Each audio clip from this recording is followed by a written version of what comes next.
If you're looking for help fixing your Whirlpool water heater, look no further. Our comprehensive Whirlpool water heater troubleshooting guide will explain common issues, provide tips, and show you how to read your model's error codes. Step 1. Check for leaks from the tank. There is no fix for a water heater with a leaking tank. It must be replaced. Step 2. Check the breaker to be sure power is on for the water heater. It is necessary to check the working condition of a water heater with power supplied to the unit.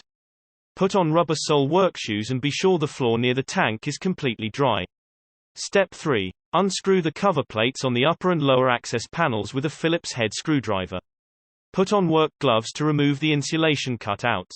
Step 4. Check the limiter switch. Some problems will cause the heat limit switch to trip and cut power to the unit. Press the reset button to restore power. Continue testing to find the problem that tripped the switch. Step 5. Troubleshoot water heaters that put out cold water. Check the power running to the upper element. If the voltage tester shows power, but the element is not heating, then the element is bad. If there is no power coming to the element, then the thermostat has failed and must be replaced.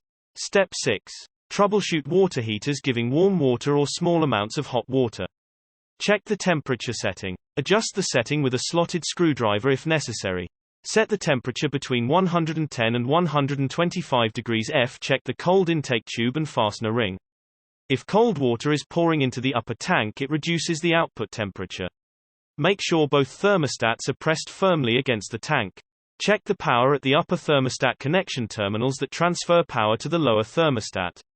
If the tester shows no power at these terminals, then the upper thermostat is faulty. If power registers, then test the terminals at the lower element. If no power shows, the lower thermostat has failed. If there is power but no heat at either element, then that element is bad. Step 7. Troubleshoot a water heater that puts out overly hot water. Check the temperature set screw. It should not be set above 125 degrees F if the temperature is properly set. Then one of the thermostats is to blame. Check for power at both elements. Any element that is getting power while the water is too hot has a faulty thermostat. Step 8. Correct the problem of popping sounds. Elements that have mineral buildup make popping sounds when they are working. Drain the tank and shut off power and water supply to the unit before removing an element to clean or replace it. Step 9. Get rid of bad odors in hot water.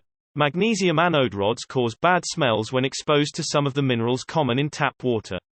Drain the tank. Shut off the power and water supply and clean the tank thoroughly with bleach water. Replace the anode rod with one made of aluminum.